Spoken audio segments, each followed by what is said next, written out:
Hi, John Herman here. Today for my lesson I'd like to lighten things up a bit, so to speak, and take a look at some Christmas traditions and their origins. No deep thinking or reflecting required today.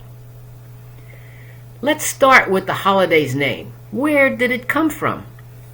The word Christmas is a shortened form of the name of a specific church service known as Christ's Mass, or the Mass of Jesus.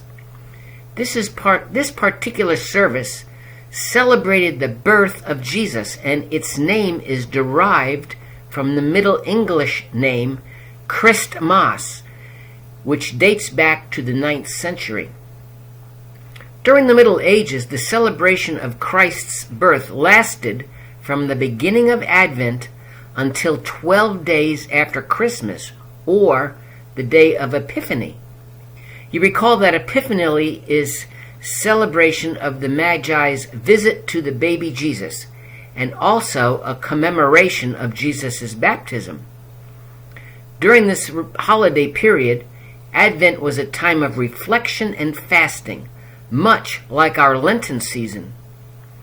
Christmas Eve midnight Mass service, known as Christemasse, marked the end of fasting and the beginning of feasting. Eventually, the term came to refer to the day of Jesus' birth. So what about the term Xmas? Some believe that using that term takes the Christ out of Christmas. In the Greek language, however, the first two letters of the word for Christ are chi and rho. The letter chi looks like an X, and these two letters together were used to create a monogram in the early church to represent the name of Jesus. You are probably familiar with that symbol, which looks like an X with a P on top. It is sometimes referred to as the chi-rho symbol, or the monogram of Christ. Now, why December 25th? No one knows the exact date of Jesus' birth, let alone that year. The Bible is silent. Many believe it occurred sometime in the year 4 BC. Note that there is no 0 year. Dating goes from 1 BC to 1 AD. The first recorded date of Christmas being celebrated on December 25th was in 336, during the time of the Roman Emperor Constantine. Remember, he was the first Christian Roman emperor and had earlier declared Christianity as the official state religion. A few years later, Pope Julius I officially declared that the birth of Jesus would be celebrated on December 25th. Now, there's a few theories as to why that date was chosen, but I'll present one that seems to reoccur. Before the Roman Empire adopted Christianity, pagans celebrated the rebirth or revival of their sun god. This holiday occurred on December 25th, at the time of the winter solstice, and the return of longer days. At the same time, there was another pagan holiday that was observed called Saturnalia, which honored the agricultural god Saturn and involved gift-giving and feasting. Perhaps the church wanted an alternative to these pagan celebrations, and since people were already celebrating anyway, it seemed like a good fit. Now, speaking of the winter solstice, this day was known as Yule in certain parts of Scandinavia and Europe, including Germany. A celebration occurred at that time, hence the term Yule log. The Yule log was originally an entire tree that was carefully chosen and brought into the house with great ceremony. The largest end of the log would be placed in the fire hearth, while the rest of the tree stuck out in the room. That log would be lit from the remains of the previous year's log, which had been carefully stored away. It was slowly fed into the fire during the 12 days of Christmas. Now, what about the 12 days of Christmas? These are the 12 days starting with Christmas and ending on Epiphany, January the 6th. On Epiphany, we celebrate the revelation of Jesus Christ to the world by way of the visit of the three wise men. And also, we commemorate the baptism of our Lord on that day. Some Christians emphasize one celebration over the other. Luther preferred the baptism recognition. Also note that Lutherans also observe the season of Epiphany, which lasts until the day before Ash Wednesday. Now, what about Saint Nicholas or Santa Claus? National Geographic published an interesting article 2 years ago which described the history of old Saint Nick, right down to a description of the forensic findings of the appearance of the original Nicholas. I'll leave out the details here, but he wasn't exactly fat and jolly looking. Santa's story spans about 1,600 years. It began with a Catholic bishop named Nicholas, who was born around 280 AD. He eventually became the bishop of Myra, a town in modern Turkey. He was a fiery, wiry, and defiant defender of the church doctrine during the period known as the Great Persecution.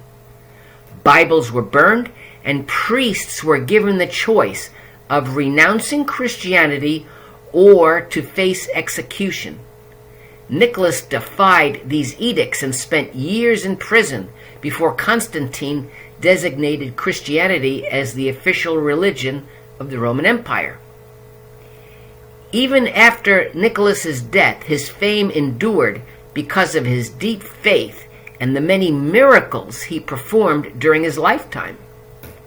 He became the patron saint of many groups, including sailors and particularly of children. This was due to two events during his life. In the first, he rescued 3 young girls from a life of prostitution. Their father was very poor and he could not afford dowries for them.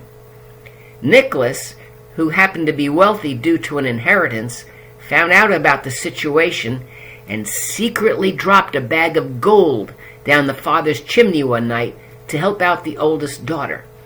He repeated that act again another night for the second daughter. Finally, the father decided to wait by the fireplace to catch whoever was leaving the gold. He did finally catch Nicholas in the act, but Nicholas begged him not to reveal his identity to avoid bringing attention to himself. But word got out anyway. In the second event, Nicholas is said to have entered an inn whose keeper had just murdered 3 boys and pickled their dismembered bodies in basement barrels. He intended to sell them as pork. The bishop not only sensed the crime, but elicited a confession. After intense prayer, he resurrected the victims as well. Thus, the Catholic Church bestowed upon him the title of the patron saint of children. For hundreds of years, up until the Protestant Reformation, St. Nicholas was known as the bringer of gifts to children. He began to take on some of the traits of earlier European deities like Roman Saturn or the Norse Odin, who had a white beard and had magical powers like flight. Parents reminded the children that Nicholas was known to be strict, which encouraged them to say their prayers and practice good behavior. After the Reformation, however, Nicholas fell out of favor in much of Europe. The problem for parents was that someone still had to bring gifts to the kids. This job fell to baby Jesus, and the date was moved from December 6th, which was Nicholas's feast day in the church, to December 25th. This bringer of gifts was seen as a symbol of the baby Jesus, and he was depicted as a golden-haired baby with wings. He was known as the Christkind, or Christ child. Unfortunately, the baby couldn't carry many presents, and he wasn't very scary and strict, so he couldn't persuade children to behave. A number of scary helpers were invented, including Krampus, from the German word meaning claw, who was also referred to as the horrific Christmas devil. He was said to whip and even kidnap children to the underworld who did not behave. Even today, the Krampusnacht, or Krampus night, is observed in parts of Central Europe and even some cities in the United States on December 5th, which is the day before Nicholas feast day. On this night, Krampus parades down the street in an extremely hideous and scary costume to frighten children into behaving. Particularly in the Netherlands, however, people were not ready to give up St. Nicholas as a gift giver, so they retained Sinterklaas, which is the Dutch pronunciation of St. Nicholas. When they immigrated to the New World colonies, they brought him along. Over the years, however, Christmas celebrations were shunned and even outlawed, particularly in puritanical New England. What remained were outdoor, alcohol-fueled community blowouts, and there was no particular magical gift bringer. Then, during the 1800s, Christmas traditions began to resemble what we are more familiar with today. This was due to a series of poets and writers who wanted to revive the idea of St. Nicholas and to make Christmas a family celebration. In 1809, Washington Irving wrote a book portraying St. Nicholas as a pipe-smoking character who soared over rooftops in a flying wagon. He delivered presents to good little boys and girls, but switches to bad ones. In 1821, an illustrated poem entitled The Children's Friend was published, in which there was a magical gift-giving St. Nicholas, but it had been stripped of any religious characteristics. This Santa was dressed in furs and brought gifts to good girls and boys. However, he also sported a birch rod that he directed a parent to use when necessary. This Santa's thin wagon was pulled by a single reindeer. In 1822, Clement Moore wrote The Night Before Christmas for his 6 kids. It was published anonymously the next year and became an enormously popular hit. Here we find Santa delivering gifts with a sleigh driven by 8 reindeer. Soon afterwards, a political cartoonist named Thomas Nast drew the now familiar image of Santa with the familiar jolly, chubby, grandfatherly appearance. Once Santa was firmly established in America, he immigrated back to Europe, where he replaced the scary gift bringers. So the question I ask is, Rudolph a boy or a girl? It turns out female reindeer keep their antlers throughout the winter and don't shed them until summer. The males lose them in the winter and they grow back in the spring. So it depends on who drew, him or her. All right, let's look at a few more traditions. What about a Christmas tree? Long before Christianity, plants and trees that remained green all year had a special meaning for people in the winter.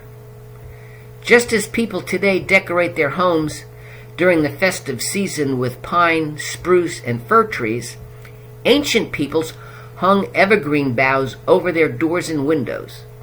In many countries, it was believed that evergreens would keep away witches, ghosts, evil spirits, and illness. Many ancient people believed that the sun was a god and that winter came every year because the sun god had become sick and weak. They celebrated the solstice because it meant that at last the sun god would begin to get well. Evergreen boughs reminded them of all the green plants that would grow again when the sun god was strong and summer would return. Early Romans marked the solstice with a feast called Saturnalia in honor of Saturn, the god of agriculture. The Romans knew that the solstice meant that soon farms and orchards would be green and fruitful. To mark the occasion, they decorated their homes and temples with green boughs. In northern Europe, the Druids also decorated their temples with evergreen boughs as a symbol of everlasting life. Now, in the 16th century, people in Germany started the Christmas tree tradition as we now know it. Remember that in medieval Germany, there was already an association of a special tree with Christmas. That was the Paridise tree, which was used as part of the miracle plays.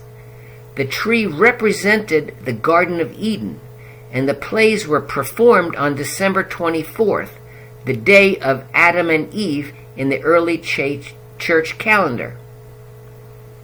The plays were performed to tell Bible stories to people who could not read.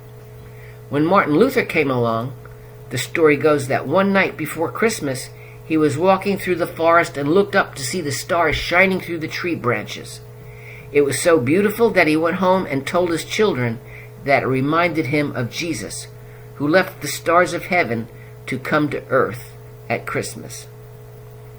To recapture the scene for his family, he erected a tree in the main room and wired its branches with lighted candles. Soon, many devout Christians were following suit. Now, Christmas trees got a late start in America. To the New England Puritans, Christmas was sacred.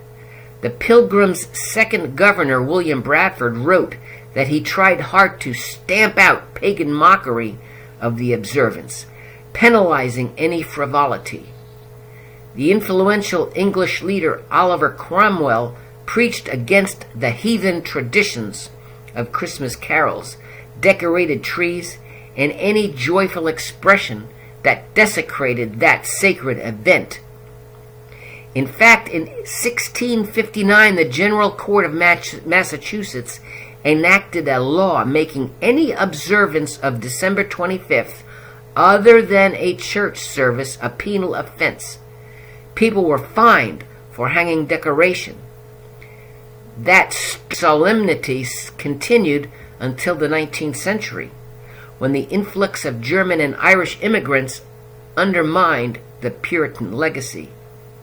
Then, in 1846, Queen Victoria and her German prince, Albert, were sketched in a newspaper article, standing with their children around a Christmas tree.